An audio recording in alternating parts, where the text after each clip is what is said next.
منبر نور پہ تشریف فرما ممتاز العلماء سراج الخطبہ رئیس الاساتذہ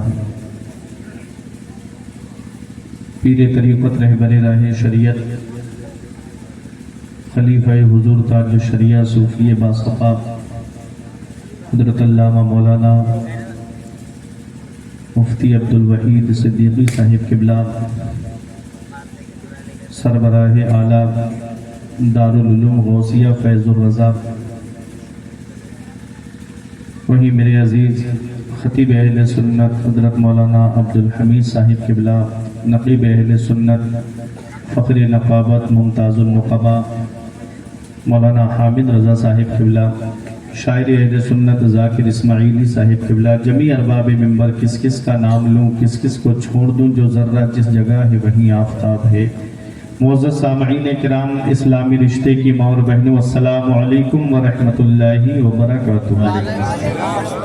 الحمد لولیہ والصلاة علی نبیہ وعلی آلہ واصحابہ المتأدبین بآدابہ، اما بعد فاعوذ باللہ من الشیطان الرجیم، بسم اللہ الرحمن الرحیم۔ قال اللہ تبارک و تعالی فی القرآن المجید والفرقان الحمید، قل لا اسألکم علیہ اجرا الا المودۃ فی القربى، آمنت باللہ صدق اللہ العظیم وصدق رسولہ النبی الامین الکریم، ونحن علی ذلک لمن الشاہدین والشاکرین والحمد للہ رب العالمین۔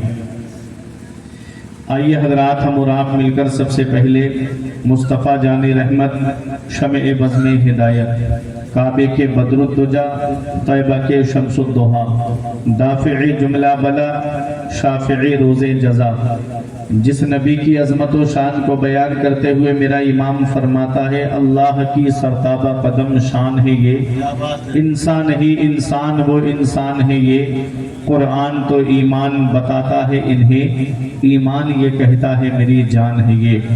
وہ نبی جن کی عظمت و شان کو بیان کرتے ہوئے میرے پیر و مرشد حضور تاج الشریعہ فخر ازہر فرماتے ہیں، جہاں میں ان کی چلتی ہے وہ دم میں کیا سے کیا کر دیں، جہاں میں ان کی چلتی ہے وہ دم میں کیا سے کیا کر دیں، زمین کو آسماں کر دیں، سریا کو سرا کر دیں، فضا میں اڑنے والے یوں نہ اترائیں ندا کر دیں، وہ جب چاہیں جسے چاہیں اسے فرما روا کر دیں۔ تمام لوگ محبت و عقیدت کے ساتھ گنبد خضرا کی جانب لو لگا کر درود پاک کی ڈالیاں محبت کی تھالیوں میں اس امید پر سجا کر پیش کریں کہ زمانے سے مسلسل درد صبح و شام ملتا ہے، درود پاک پڑھ لیجئے بہت آرام ملتا ہے۔ پڑھیے بآواز بلند، اللہم صلی علی سیدنا و مولانا محمد و بارک وسلم، صلاۃ و سلام علیک یا رسول اللہ صلی اللہ تعالی علیہ وسلم۔ قابل مبارکباد ہیں آپ تمامی حضرات کہ اس عرس مقدس کے موقع پر آپ نے اپنے علاقے کے ذمہ دار علماء کرام کے نورانی چہرے کی زیارت کی۔ ایک روایت مجھے یاد آتی ہے، امام حسن فرماتے ہیں، لولا العلماء لصار الناس مثل البہائم، اگر عالم نہ ہوتے تو قوم جانوروں کی طرح ہو جاتی، اگر عالم نہ ہوتے تو قوم جانوروں کی طرح ہو جاتی۔ آج افسوس کا مقام ہے کہ آج الا ماشاءاللہ، میں سب کو نہیں کہتا لیکن اکثریت اس بات کی طرف ہے کہ قوم اپنے عالموں کا ادب نہیں کر رہی ہے۔ ہمارے یہاں کا حال یہ ہے کہ ہم چیز کی قدر چیز کے نہ ہونے پہ کرتے ہیں۔ جب تک ذمہ دار عالم ہمارے درمیان موجود ہوتے ہیں ہم ان کی قدر نہیں جانتے، اور جب وہ عالم ہمارے درمیان سے رخصت ہو جاتے ہیں تب ہم ان کی قدر کو جانتے ہیں۔ کیا اچھا ہو کہ ہم ان کی حیات میں ان سے فائدہ حاصل کریں۔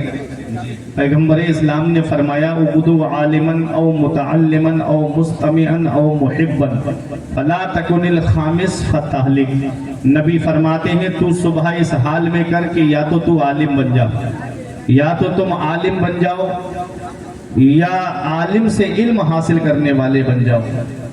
اس حدیث میں غور کرنے کی بات یہ ہے کہ مدینے والے مصطفیٰ نے عالم سے دور نہیں کیا بلکہ عالم کے قریب رکھا. یا تو خود عالم بنو، اور عالم نہیں بن سکتے تو عالم سے علم حاصل کرنے والے بن جاؤ، اور عالم سے علم حاصل کرنے والے نہیں بن سکتے تو آقا فرماتے ہیں او مستمعن، تو عالم کی باتیں سننے والے بن جاؤ. عالم کیا کہہ رہا ہے وہ باتیں غور سے سنو.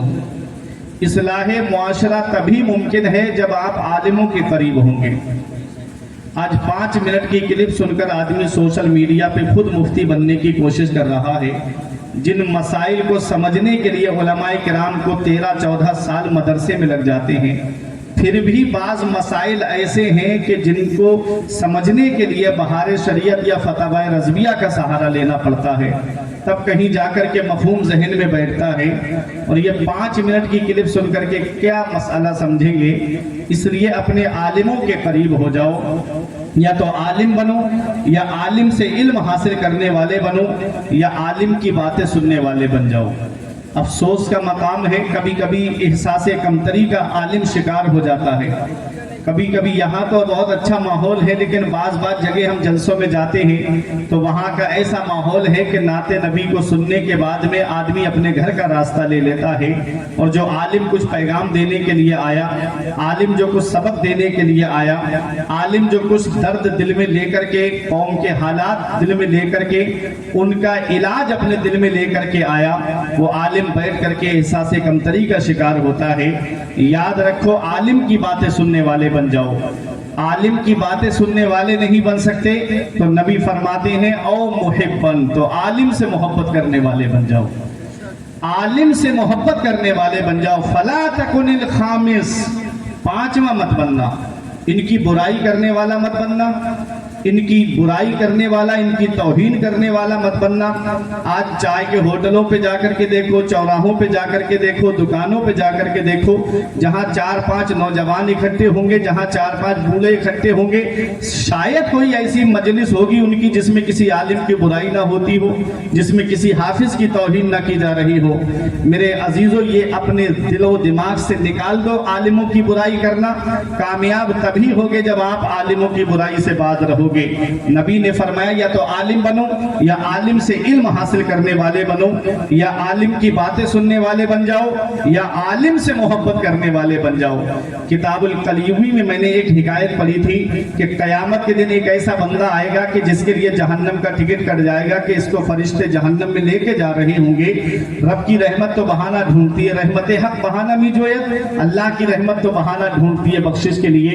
رب فرمائے گا فرشتوں اسے واپس لاؤ. اس سے سوال ہوگا، پوچھا جائے گا کیا تو عالم ہے؟ وہ کہے گا میں عالم نہیں ہوں. رب فرمائے گا کیا تو نے عالم سے علم حاصل کیا؟ وہ کہے گا میں نے عالم سے علم بھی حاصل نہیں کیا. رب فرمائے گا کیا تو عالم کی باتیں سنتا تھا جب عالم کچھ بولتا تھا؟ وہ کہے گا مولا میں عالم کی باتیں بھی نہیں سنتا تھا. رب فرمائے گا کیا تو عالم سے محبت کرتا تھا؟ وہ کہے گا مولا میں کسی عالم سے محبت بھی نہیں کرتا تھا. رب فرمائے گا کیا تیرا کوئی عالم دوست تھا؟ تیری دوستی کسی عالم سے تھی؟ وہ کہے گا مولا میری کسی عالم سے دوستی بھی نہیں تھی. اب بتاؤ، نہ عالم ہے، نہ طالب علم ہے، نہ عالم کی باتیں سننے والا ہے، نہ عالم سے محبت کرنے والا ہے، نہ عالم اس کا کوئی دوست ہے. اب کچھ بچا ہے، اللہ کی رحمت بہانہ ڈھونڈتی ہے. رب فرمائے گا کیا تیرا کوئی ایسا دوست تھا جس کا عالم دوست تھا؟ وہ کہے گا ہاں میرے مولا، میرا ایک دوست تھا، میرا ایک فرینڈ تھا جس کا عالم دوست تھا. رب فرمائے گا جا میں نے تجھے اسی کے صدقے میں بخش دیا ہے. تو اپنی آخرت کی تیاری کرو. یہ دنیا چند دن کی ہے، ہمیشہ رہنے دنیا میں نہیں آئے ہیں. اپنے عالموں کی قدر کرو. آپ کے علاقے کے بڑے ذمہ دار عالم منبر نور پہ تشریف فرما ہے. سب سے بڑی خوشی کی بات یہ ہے کہ جب سے جلسہ شروع ہوا ہے، علماء کرام منبر نور پہ تشریف فرما ہوئے ہیں، تب سے حضرت جلسے کی صدارت فرما رہے ہیں. اس عمر میں آدمی چاہتا ہے کہ آرام کرے، لیکن یہ ذمہ داری ہے اور یہ آپ لوگوں سے محبت ہے کہ یہاں پر بیٹھ کر کے پوری ذمہ داری کے ساتھ کہ کون عالم کیا بول رہا ہے، کون سے شاعر نے کیا کلام پڑھے ہیں، کہیں کوئی ایسا لفظ منہ سے نہ نکل جائے کہ جس سے دوسروں کے ایمان کا خطرہ ہو۔ پوری صدارت کا مطلب یہی ہوتا ہے۔ پروردگار عالم اس ذات کو سلامت رکھے جن کے دم سے اداروں کی آبرو اور علم کا وقار قائم ہے، جن کی فنی فکری جگمگاہٹوں سے بزم سنیت میں اجالا ہے۔ میرے عزیزو توجہ دیجئے گا، کوئی زیادہ لمبی چوڑی تقریر نہیں، بس چند باتیں آپ کے سامنے میں پیش کروں گا۔ محبت کے ساتھ میں درود پاک پڑھیں، اللہم صلی علی سیدنا و مولانا محمد و بارک وسلم، صلاۃ و سلام علیک یا رسول اللہ صلی اللہ تعالی علیہ وسلم۔ مقام اپنا دلوں میں بنا گئے ہیں حسین، مقام اپنا دلوں میں بنا گئے ہیں حسین، کچھ اس طرح سے زمانے پہ چھا گئے ہیں حسین، کچھ اس طرح سے زمانے پہ چھا گئے ہیں حسین۔ مقام اپنا دلوں میں بنا گئے ہیں حسین، جہاں میں پھر نہ ہوا معرکہ کرب و بلا، جہاں میں پھر نہ ہوا معرکہ کرب و بلا، یزیدیت کو کچھ ایسا مٹا گئے ہیں حسین، یزیدیت کو کچھ ایسا مٹا گئے ہیں حسین، اور نکل سکے گا نہ اپنے وجود سے باہر، نکل سکے گا نہ اپنے وجود سے باہر، یزید تجھ کو تیری حد بتا گئے ہیں حسین۔ نعرہ تکبیر، نعرہ رسالت، نعرہ رسالت، علماء اہل سنت، مسلک اعلی حضرت، فیضان اعلی حضرت، عرس مقدس، نعرہ تکبیر، نعرہ رسالت۔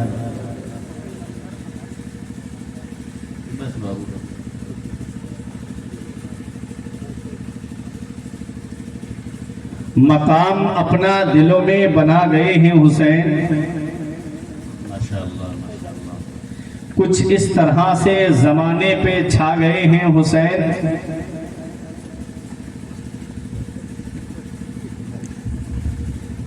اور بھی بچائے